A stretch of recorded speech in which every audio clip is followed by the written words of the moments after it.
The SHM Financial Group has been providing investors in South Jersey with financial strategies and solutions since 1958.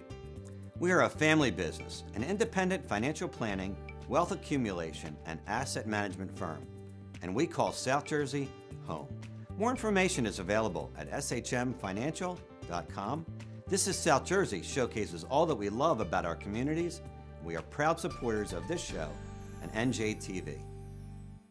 Funding for This is South Jersey is provided by Atlantic City Electric, making improvements to its system to meet the needs of its customers. Atlantic City Electric has replaced and upgraded infrastructure equipment, including transformers, poles, and wires, in an effort to enhance reliability. Atlantic City Electric, energy for a changing world. You may think you know New Jersey. You may think you know how we dress and how we talk, how we argue with our husbands and then get drunk on the boardwalk. But that's really not who we are. There's so much more to South Jersey. We have everything all in one place. We have museums, we have beaches, we have farms, we have great neighborhoods. There's so many reasons to live here and visit here, and we're going to show them all to you.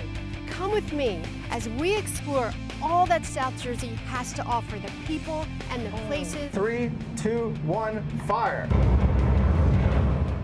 I know I can ask you that because you're an encyclopedia of sports. Yes. I'm Marianne Aleardi, and this is South Jersey.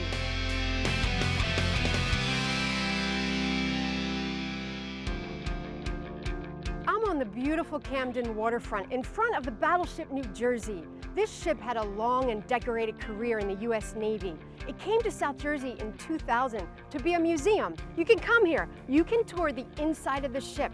You can even stay overnight if that's what you'd like to do. But whatever you do, when you come here, you'll see what it was like to live as a sailor on a battleship. Welcome to the Battleship N.J. The battleship served in World War II, the Korean and Vietnam Wars, and in Lebanon, Beirut. Veteran George McCulloch is the first to greet me. He served on the ship during the Korean War. Now he volunteers as a tour guide, and he's proud of what the ship stands for. This power was never used for our country's gain. It was used only to protect our liberty and the liberty of you guys and me, and no other country can make that statement. George has a few tours to give, so I'm going to see the rest of the ship with Jason Hall. Since this is a museum, Jason is the museum's curator.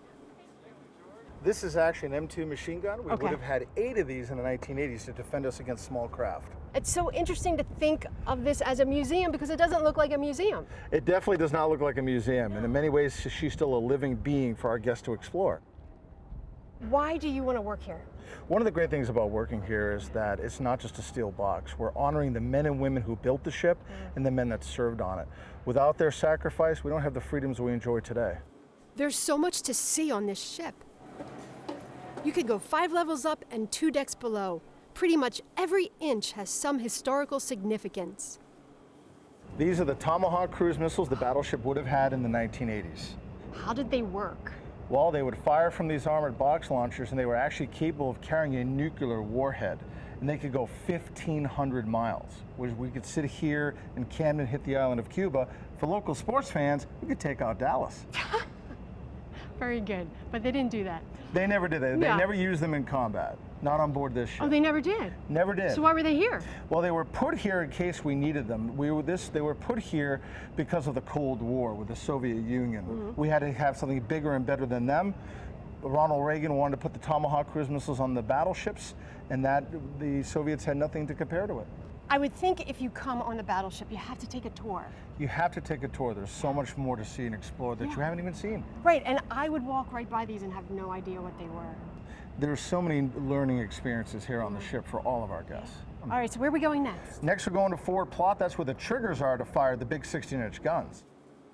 We are now headed below deck, where you'll find a city at sea. It's amazing to think that sailors lived and worked on this ship for months. Welcome to forward plot. This is where we'd actually come up with a firing solution, pull the triggers. This is the Mark 8 Rangekeeper. This is a 1938 analog mechanical computer that allows us to fire that projectile 23 miles away. There are so many dials, so those are the coordinates of where it's going? Well, what they're doing is they're inputting 16 points of information. Our bearing, the enemy ship's bearing. Actually, turn that handle clockwise. A little faster, we're being shot at. Oh, okay. All right, and stop. And so now we've changed that, and the computer's going to keep that, and it knows where to aim those big guns. They're doing this while they're being fired at. Yes. I wasn't thinking that. I was thinking, oh, they're just sending all the dials up. That's extremely stressful. Very, very stressful. And you have to be accurate. You have to be accurate, and this machine was so accurate they used from World War II all the way up to 1991. And you can't go home and relax and have a drink after work. Exactly, you can't, That's- unfortunately. Wow, imagine that. All the knobs and all the buttons, they would Yeah. dictate which radar, which gun director we're using, tells the information where it's going to the computer, and then where the information is going from the computer, which target and which gun. And sailors had to remember how all of that worked. Unbelievable. How many sailors would be in this room? About a dozen. About a dozen in this room. Wow, that's amazing. And once we get the firing solution, then we pull the triggers. We pull the trigger. They would do that here. Right over here. Right over here. Okay. So if you put your hands just like that, but don't Okay. pull anything yet. I won't. This is our salvo alarm. We had to let the whole ship know you're about to fire the guns. Okay. So around the whole ship, they would hear an alarm, and amp. Down here, you're going to hear the bell, and that's going to light up. So when I tell you, Yeah. you're going to pull that one 3 times. 3 times. Go. All right, good. And then this is the manual trigger. Okay. So this is what actually would fire the big guns. So I'm going to give you a countdown, and you're going to pull and Yeah. hold that trigger. When I did the 3, how much time would everyone know? As soon as those alarms went off, the Yeah. next sound they would hear is boom. Okay. So I'm going to give you a 3, 2, 1. Then you're Okay. going to pull and hold. I'm ready. 3, 2, 1, fire. Wow, that's loud. And you just blew up the That's Ben Franklin loud. Bridge. That's not good. How often would that happen? They could fire a projectile every 30 seconds. They could Every load 30 and seconds. fire every 30 so seconds. was there one sailor here just doing Just doing this. And then they're getting the information from the muzzle velocity computer here. This is from Vietnam. This is the one from the 80s. And then what they're going to do is recalibrate for the next shot. And we had to time how long it would take the projectile to get there. Yeah. That projectile you just fired is still going through the air. Okay. It would take upwards of 60 seconds, and that tells us it just hit. Wow. I cannot get over how much is in this ship. And how much is actually open to the public. We're Yeah. the only battleship in the world where people can actually utilize the equipment and pull the triggers as you just did. Isn't that great? There was a time when many parts of the ship were closed to the public, but recently, tours were expanded so you can see the dentist's office, the executive officer's stateroom, and the captain's cabin, which has an exquisite display of the china once used on the ship. The display is on loan from the governor's mansion. You can also stop in the turret room for a hands-on lesson in sending projectiles up to the gun house. So if you put your hand right here, Yes. push that all the way over and watch what happens. This is what would actually happen. They would actually raise the projectile that way up That is into the gun house. Cool. We continue our tour with a stop at the sailors' bunks, which as you can see are very small. If you want to stay overnight on the battleship, this is where you sleep. Our last stop is back on deck, where Jason says he has a surprise planned. We're going to end this tour with a bang. You're actually going to pull the trigger to one of our guns. Really? So wait, how often does this happen? We do this very rarely. Yeah. We only do this for VIPs. Oh, okay. So I'm going to hand you over to George. Hi, George. Hello again. Welcome back, Marianne. Thank you. George is all about safety, so he's getting me set up with ear protection and showing me how to properly shoot. This is a big deal. The police had to be notified this was going to happen, and people lined up on deck to watch. Still, I had no idea what to expect. When would a sailor on this ship have done this? When a ship is coming by, Yeah. we salute them. And that's what this is, a That's saluting this, gun. right. If the ship is junior to us, which they almost all are, Right. because this is a senior ship, this is like flagship for the fleet. As they come by, they will salute first. And then we we return salute the back. salute. Okay.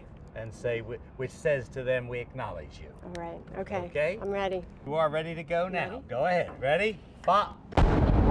Oh! Well, Wow! that's a wow, isn't it? That was really something. The Battleship New Jersey is a museum you shouldn't miss. You will have a hands-on experience like you've never had before. You can do that because this decorated battleship, and it makes me proud to say this, is right here in South Jersey.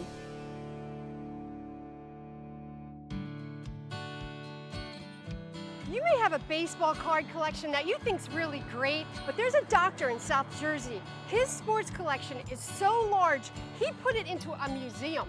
This is the Dupatta Sports Museum. I want to show you what's inside. And remember, this was all collected by one person. Everything you'll see in this museum used to be stored in Dr. Dupatta's home and offices.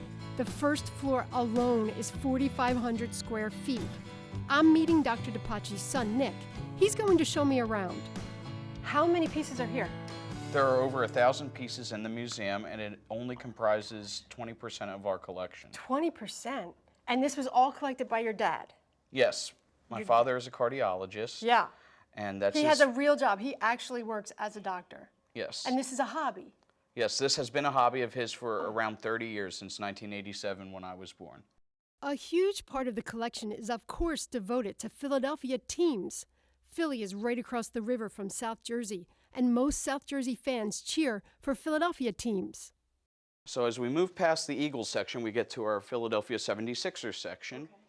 And up there, my favorite piece in the building is the number 13 Wilt Chamberlain Philadelphia 76ers jersey, and it is autographed. Yeah, I see that. Wilt Chamberlain is, in my mind, the greatest athlete to come out of Philadelphia, out of Overbrook High School. Another piece is the number 6 Julius Erving Dr. J jersey. Right. That is the first jersey he wore when he played for the 76ers after coming over from the ABA. So we have our Sixers section, we have our Eagles section with Chuck Bednarik's number 60 game used jersey up there. Mm-hmm. Chuck Bednarik is one of my favorite Eagles of all time. He is also a native Philadelphian. He went to the University of Pennsylvania, which is my alma mater, and his nickname was Concrete Charlie. Many people don't know this, but it's not because he was as tough as concrete. It's because in the off-season he had a job laying concrete. Really? When did he play? He played in the 1950s and 60s. I know I can ask you that because you're an encyclopedia of sports, yes. So you're going to know all of that. So if I asked you all of these people, you could tell me stats about them and when they played? Yes.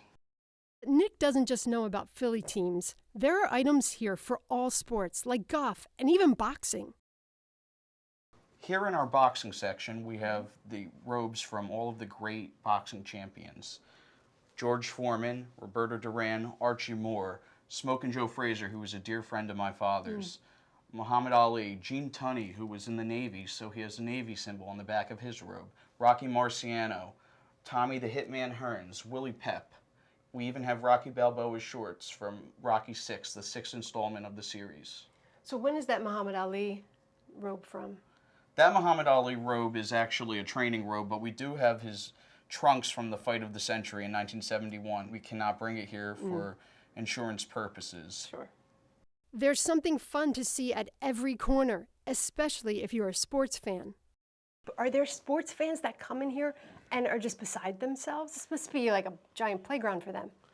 Anyone who appreciates sports, you don't even have to be a big fan of sports, will love what we have to offer. We are the largest all-sports collection in the world. There might be a larger baseball collection or a larger football collection. However, you have everything. We have everything, and that's what sets us apart from the rest. You can spend hours walking through this museum, and when you do, take your time and look close. You'll find all sorts of things, like game-worn jerseys from Flyers greats like Bernie Parent, and the uniform Tug McGraw wore when he won the 1980 World Series. There are so many sports treasures. I still can't believe one person collected all this. It's a lifetime collection. And he will continue to collect, and then I will continue to collect, and my son will continue to collect. You can tour the museum every day but Monday. Admission costs $10, but kids under 12 are free. Even if you're not a huge sports fan, you'll get a kick out of all there is to see at the Dupatta Sports Museum. And it's right here in South Jersey. There's a ton of pizza places in South Jersey, but today we're at a special one. It's called Organico in Medford. What makes Organico unique is that its owner, Vincenzo Barone, he's dedicated to using 100% organic ingredients. So we'll meet Vincenzo, we'll make some dough, and I get to taste the pie. Today we're making fresh dough for pizza and fresh mozzarella cheese using all organic ingredients. What we have here is our water. We have 100% organic flour. We have a little salt. Now, dough is very simple. It's flour, water, and salt. It got complicated over the years. This flour is 100% organic. So what that means is it's just grained. There's no chemicals. There's no bleaching agents. There's no additives. So it's actually alive. So it's perishable. This is a natural starter right here. So what you're going to do is you're going to pour that in the water. I'm going to put the salt in the water right here like this. Perfect. Now you're going to pour that in there. The water and flour have to be mixed gently because it's important the flour doesn't absorb all the water and dry out. Looks like my dough is starting to take shape, so we're going to let that sit for 24 hours. This is a process that Vincenzo has perfected through lots of practice. Doing all these test trials, I'm eating this pizza now. I'm like, it was against my diet, but I had to eat pizza every day, doing different hydrations. And what I found out is when I left, after eating these multiple samples of pizza daily, that I felt good. These organic farmers are really taking the initiative to give us a better product. And I see the change. I think that it's going to be a big thing in the future, and I hope that people guess on that because it's just better to give to our kids. What's happening now with the mozzarella This is just process? sitting. It's breaking down right now. So we're going to add an additional 180-degree water that's already been salted, and then at that point we can start making the balls, and then we're going to get our final product dough here, and we're going to start making some pizza. Great, I can't wait. While the mozzarella is still soaking, we have some dough that has already sat for 24 hours, so we can get the pizza started. Vincenzo shows me the right way to spread the dough, gently, with the tips of your fingers. You saw what I did. I didn't do much, right? All I did was blend it in with a little bit. So what I want you to do, I want to get you a little piece. I'll get you a little piece right here. All right? And then you grab that piece right there. And basically you're just going to fold it until you see a nice smooth surface. And what you're going to do is you're going to take your thumb like this. I want you to pop it out, squeeze. That's it. And you got a beautiful mozzarella. That's it. It's art. Yes.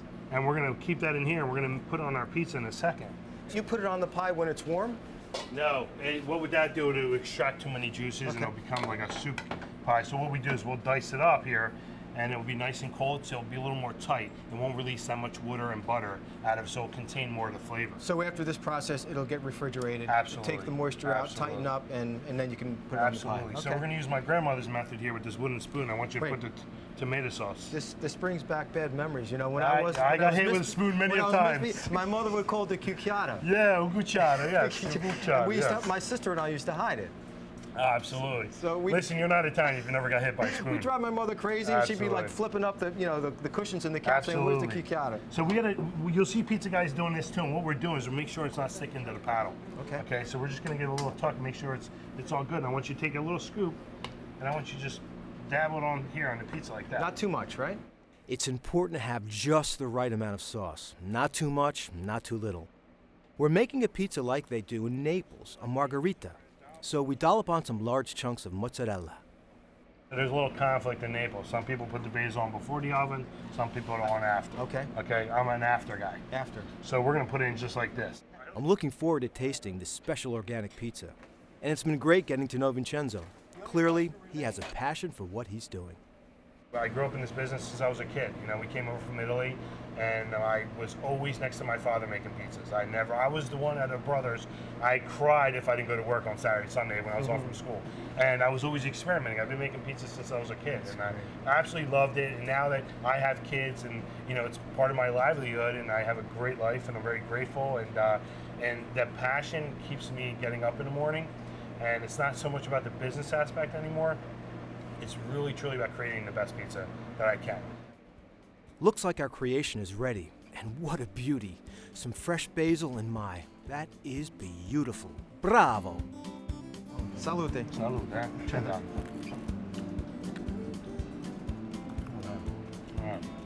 Che bella cosa. Bellissimo. You taste all the flavors. Yeah. The dough, obviously you get hit with the dough. But these little air pockets, that's so much flavor. There's a lot of gases in there that has flavor that's been developed over the time that it's been fermenting. And it's very important to have that, you know? A lot of people are impatient, and you know, you really gotta let the dough rest. If you're making it at home, I suggest everybody do it the day before. You know, if you have a cool, dry place, just let it sit room temperature. You'll have such a great result. My brother said the funniest thing one time we were eating Yeah. pizza. He says, you know, I don't trust people who don't eat the crust. Yeah, I don't. Yeah. When I see customers doing the dining room, I yell at them, for sure. What great lessons I have now to take back to my kitchen.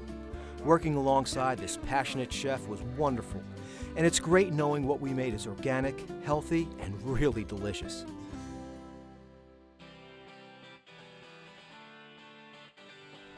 Just in South Jersey, there are 150 people who collect vintage fire trucks, as in real-life fire trucks. I'm in Paulsboro just to see part of John Berzicelli's collection.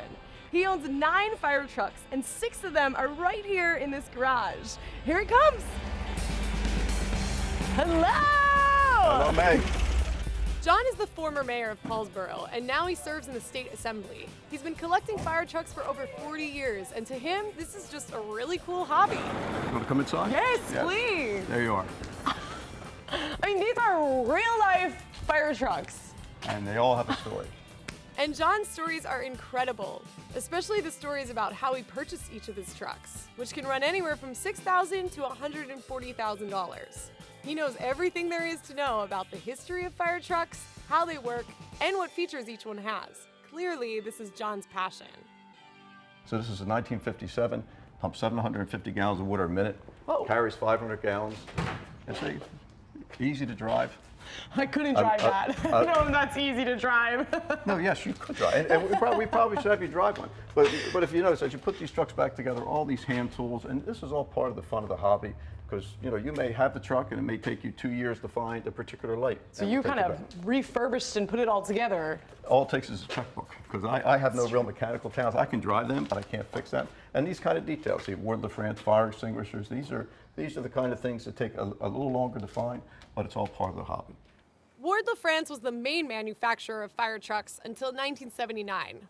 John has tried to fill his collection with trucks from the company, and it's important to him that he acquires authentic accessories for each truck. This is a Ward LaFrance Ambassador. This is a 1969. All right. As we go back into the garage, there's a 61, a Firebrand, very rare truck, less than 110 of them built. And I crashed that truck in a parade in Harrisburg 3 years ago. Get out of here. I was in a parade going over a hill and ended up hitting 2 other trucks and a parked car. And the only reason I stopped was because I ran out of things to hit. The brakes failed. And that can happen in these older vehicles. It's pretty tricky. No one got hurt, everything got repaired, and this truck got rebuilt and got saved. I cannot ignore this one over here. Super cool. What is the story behind this? This came from the Trenton Psychiatric Hospital, Trenton, New Jersey. It was built in 1950. Okay. New Jersey's psychiatric hospitals across the state and hospitals they run all had their own fire departments. There were 5 of them.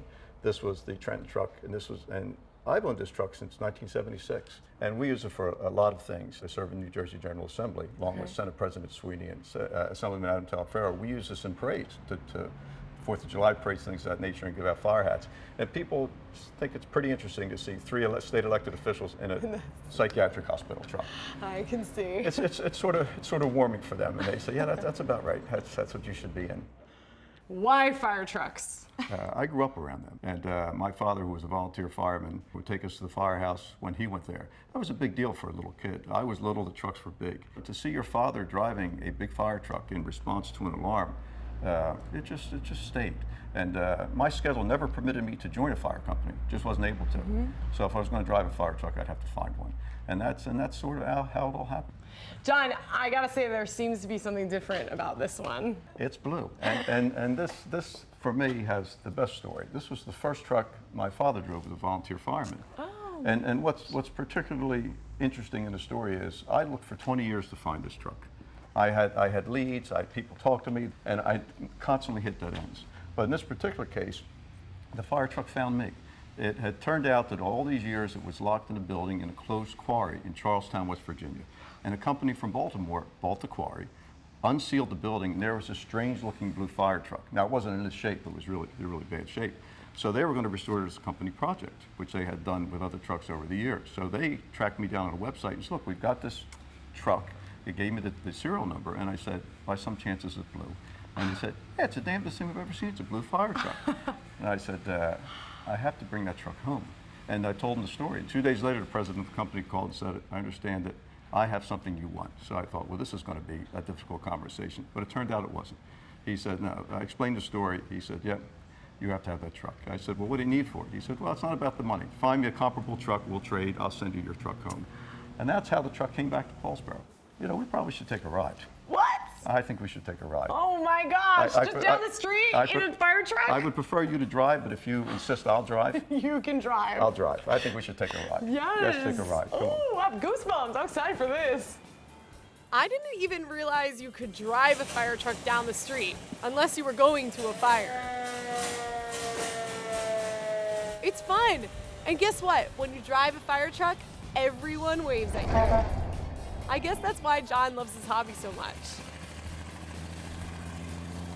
For John, these trucks connect him to a special time with his dad, and today they still make people happy. So we're gonna keep cruising for a while, taking our blue fire truck through the streets of South Jersey.